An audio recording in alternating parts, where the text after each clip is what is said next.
থেকে শুরু করছি। এখন প্রায় নটা বেজে গেছে, 9:30 বাজে। আমরা 10টার মধ্যে বেরোবো।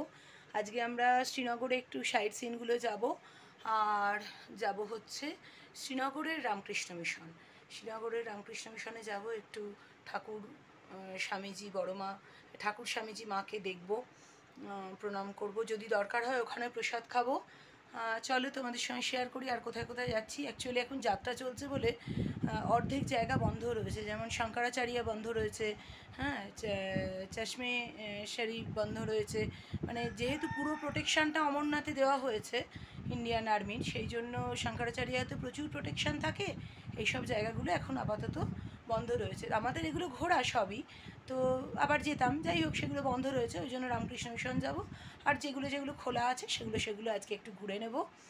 মহাশ্বেতা, দেখো আজকে তোমার এই ড্রেসটা পরলাম, এই ড্রেসটা আজকে পরলাম, আজকে কি বলবো, নতুন ভাঙলাম আজকে। আর অনন্যার এই সেটটাও আজকে পরলাম। অনন্যা দেখো, তোমার সেই সেটটাও আজকে পরলাম, আর এই ড্রেসটাও আজকে পরলাম মহাশ্বেতা। বাবা অনেকক্ষণ ধরে রেডি হয়ে গেছে, এখন আখরোট আর জল খেয়ে আমার বাবু রেডি। আজকে ভালো ঘুম হয়েছে গপুর একদম। এখানে এসি নেই ঠিকই, কিন্তু বেশ ঠান্ডা রয়েছে। এসি নেই, কিন্তু ফ্যান আমাদের কমিয়ে রাখতে হচ্ছে, ওয়েদার এমন। আর বৃষ্টি হলে তো এত শীত করছে, তখন একদম মানে ফ্যান বন্ধই রাখতে হচ্ছে। তো চলো, ঠিক আছে, আমাদের ড্রাইভার দাদা এখনই আসবে, তোমাদের সঙ্গে শেয়ার। বসে পড়েছি, আমরা খাচ্ছি আলুর পরোটা,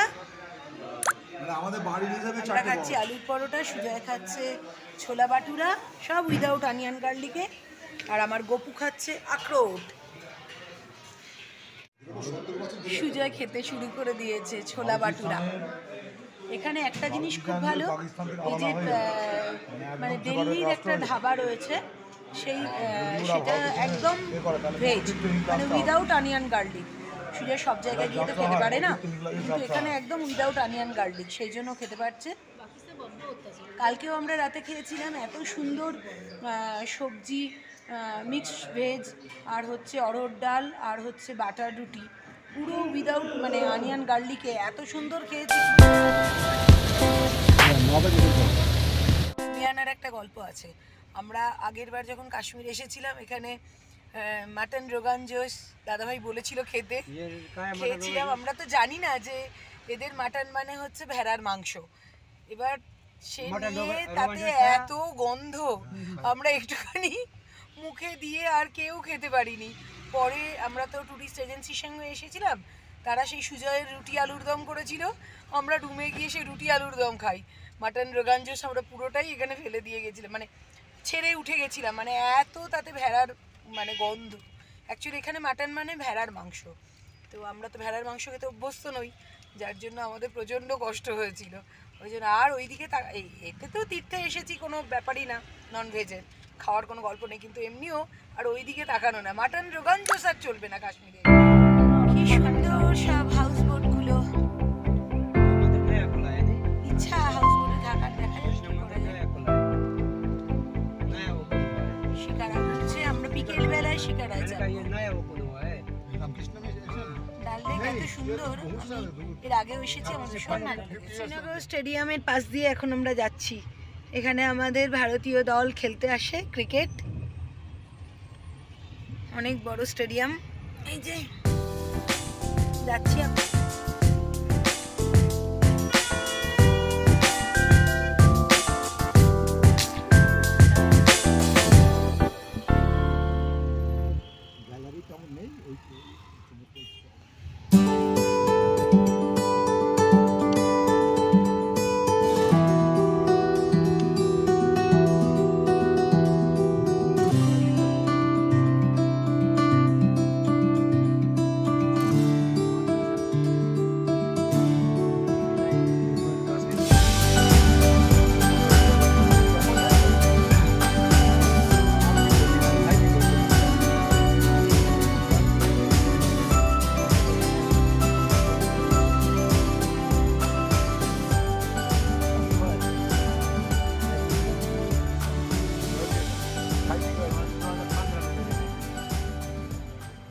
আমরা রামকৃষ্ণ মিশনে এসে গেছি, শ্রীনগরের রামকৃষ্ণ মিশন।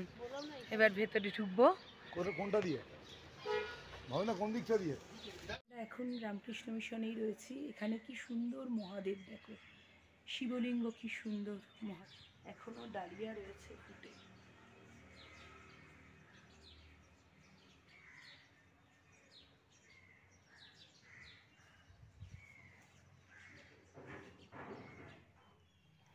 জয় ঠাকুর, জয় মা, জয় স্বামীজি।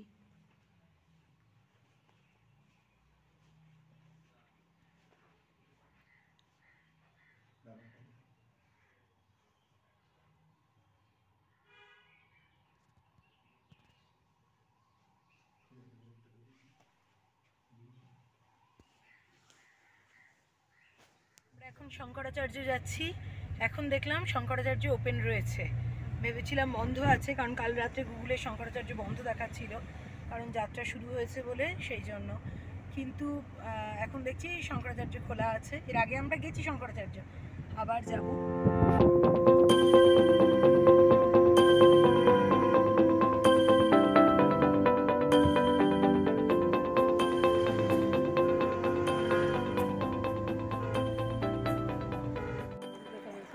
শঙ্করাচার্য টেম্পল এসে গেছি। ভেতরে ভিডিও হয়তো অ্যালাউ হবে না, কারণ এখানে ফুল আর্মি প্রোটেকশন থাকে সারা বছরই। এইখান থেকে দেখিয়ে দিচ্ছি তোমাদের। আদিগুরু শঙ্করাচার্য এখানে ধ্যান করে গেছেন। বলেন আদিগুরু শঙ্করাচার্যর মন্দির। এখানে আদিগুরু শঙ্করাচার্য ধ্যান করে গেছেন, তোমরা দর্শন করো।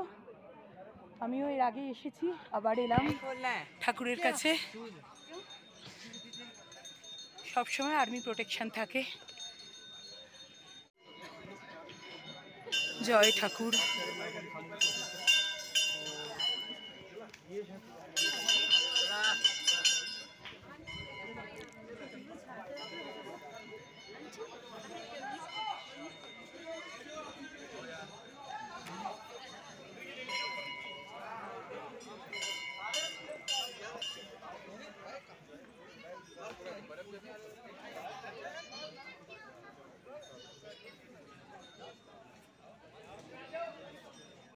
এই হচ্ছে শঙ্করাচার্যের গৌরীকুণ্ড।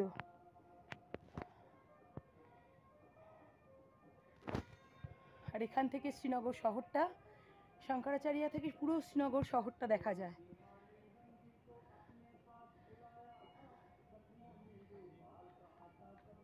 আমাদের শঙ্করাচার্য দেখা এতক্ষণে কমপ্লিট হলো। যেখানে বাবা তপস্যা করেছেন সেখানেও আমরা বসে নাম করলাম। সেই গুহায় বসে আমরা ঠাকুরের নাম করলাম, মহাদেবের স্তব করলাম, মহামৃত্যুঞ্জয় করলাম। বাবা তো ওপরে বানেশ্বর মহাদেব রয়েছেন, সেখানেও বসে আমরা স্তব করলাম। কি জানো তো, যেখানে আসবে মানে ঈশ্বরের কাছে এলে দুম করে এসে দুম করে দর্শন করে দুটো ছবি তুলে চলে যাবে, এটা করবে না। এটা রামকৃষ্ণদেবও বলেছেন যে আমার ঘরে আসবি, এসে একটু বসবি। মানে তুমি স্তব করতে নাই জানতে পারো, সব স্তব পাঠ তোমরা নাই জানতে পারো, সেটা বড় কথা নয়, কিন্তু কথা হচ্ছে ঈশ্বরের স্থানে এসে একটু বসতে হয় মন ঠান্ডা করে। তাহলে দেখবে অনেক গ্রহ ফাড়া কেটে যায়। কারণ ঈশ্বর তো মানে যেখানে ধ্যান করে গেছেন, যেখানে বিরাজমান, সেখানের একটা জায়গার মাহাত্ম্য আছে, তো একটা স্থান মাহাত্ম্য আছে। সেই স্থানে বসে জপ করা বা সেই স্থানে বসে জপ করতে নাই পারো, অনেকে দীক্ষা হয়নি তারা জপ করতে পারো না, ঠিক আছে, কিন্তু বসে একাগ্র চিত্তে একটু তার স্মরণ করা, এইগুলো করা উচিত। তাহলে কিন্তু দেখবে মন অনেক ঠান্ডা হবে, জীবনের অনেক গ্রহ ফাড়া সব কেটে যাবে, অনেক বাধা বিপত্তি কেটে যাবে, মনে অনেক বেশি আনন্দ পাবে। তোমরা যারাই আসবে, শঙ্করাচার্য আসো, যে কোনো মন্দিরে যাও, একটু বসে সেই স্থানে একটুখানি নিজে স্থির হয়ে বসে থাকবে, এটা খুব প্রয়োজন। শঙ্করাচার্য যে গুহায় তপস্যা করতেন, সেই গুহায় তাকে বাঘ, সিংহ, এইসব হিংস্র পশুরা তাকে পাহারা দিত। উনি এক মনে তপস্যা করে যেতেন। তো সেই গুহায় এসে তোমরা যদি আসো শঙ্করাচার্য, যারা দীক্ষা নাওনি তারা একটু বাবার কাছে বসে একাগ্র চিত্তে তারই সাধনা করবে। ইনি তো আদিগুরু, আদিগুরু হচ্ছেন মানে সব গুরুর ওপরে, আর এনার ওপরে হচ্ছেন মহাগুরু, যিনি কিনা মহাদেব। মহাদেব হচ্ছেন শঙ্করাচার্যের ওপরে, আর শঙ্করাচার্য হচ্ছে সব গুরুর শ্রেষ্ঠ গুরু। তো এখানে ওনার গুহায় বসে তোমরা একটু একাগ্র চিত্তে তার সাধনা করবে।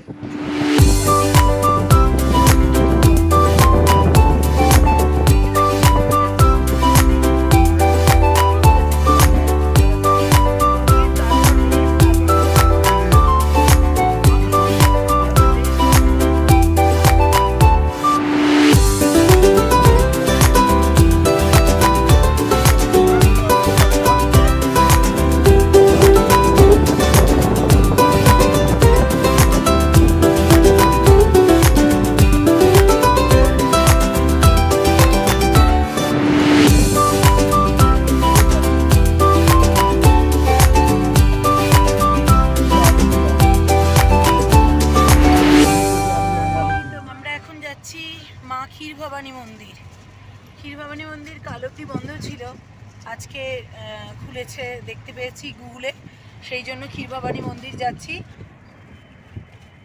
ক্ষীরভবানী মন্দিরে মা ভবানীকে ক্ষীর দিয়ে পুজো দেওয়া হয় এবং সেটাই সকলকে প্রসাদ হিসেবে দেওয়া হয়। এখানে পাঞ্জাবিদের অনুষ্ঠান ছিল সেই ক্ষীরভবানী মন্দিরে, সেই জন্য কাল পর্যন্ত সাধারণ লোককে যেতে দেওয়া হচ্ছিল না, আজকে অ্যালাও করছে। দেখা যাক, মায়ের দর্শন করার প্রচণ্ড আকাঙ্ক্ষা আমাদের, ওই জন্য আমরা চললাম এখন মা ক্ষীরভবানী মন্দির, তোমাদের সঙ্গে তারপরে শেয়ার করছি ওখানে।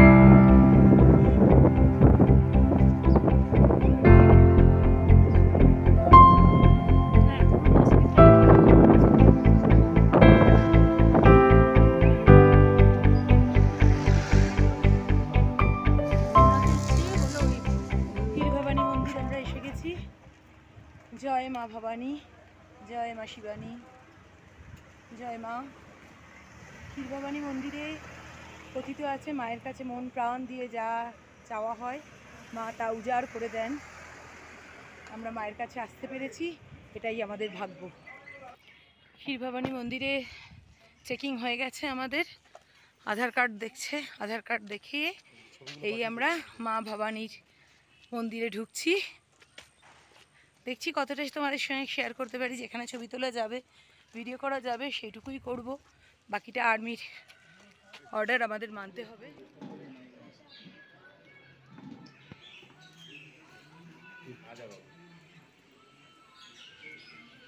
একটা জিনিস তোমাদের সঙ্গে শেয়ার করি, এই জলটা দেখো, এখানে মা বাবা একসঙ্গে বিরাজ করছেন, মহাদেব আর মা ভবানী একসঙ্গে বিরাজ করছেন। এই জলটা সবাই প্রণাম করো।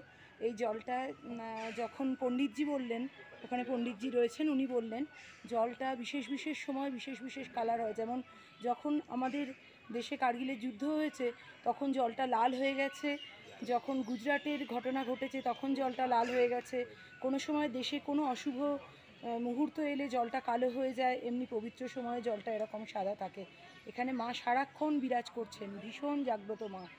তোমরা মন থেকে সবাই প্রণাম করো, মন থেকে মাকে, মায়ের কাছে প্রার্থনা করো আমরা সবাই মিলে যেন ভালো থাকতে পারি, আমাদের পুরো দেশ যেন ভালো থাকে, আমরা সবাই যেন আমাদের সন্তান নিয়ে খুব সুন্দর করে জীবন।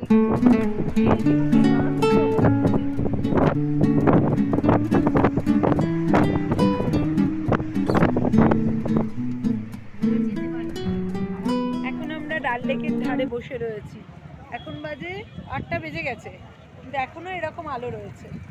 সূর্যাস্ত হচ্ছে, সূর্যাস্ত সবে হচ্ছে, আকাশটা দেখো লাল হয়ে রয়েছে।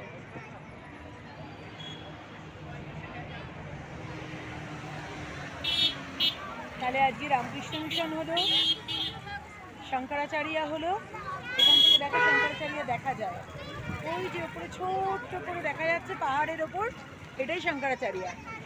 আর হলো মা ক্ষীরভবানী মন্দির।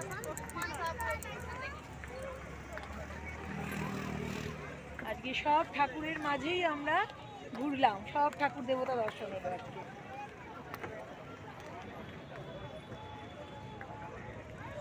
ডাল লেকের ধারে ভিড় দেখো,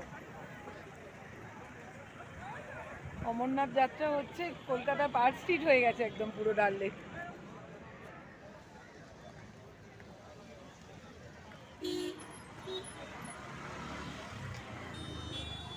আমরা ডিনার করে একটু ঘুরে ঘাড়ে চলে এসেছি, আজকের ব্লগটা এখানেই এন্ড করলাম। আজকে সারাদিন প্রচুর ঘোরাঘুরি হয়েছে, এবার গপুকে শুইয়ে দেবো, আমরা একটু আড্ডা মারবো, তারপর আমরাও শুয়ে পড়বো। ঠিক আছে, আজকের ব্লগটা এখানেই এন্ড করছি। যদি কিছু ভালো লেগে থাকে please do like, share and subscribe our channel Natanritya. সাথে থেকো, পাশে থেকো, গুড নাইট, সবাই ভালো থেকো।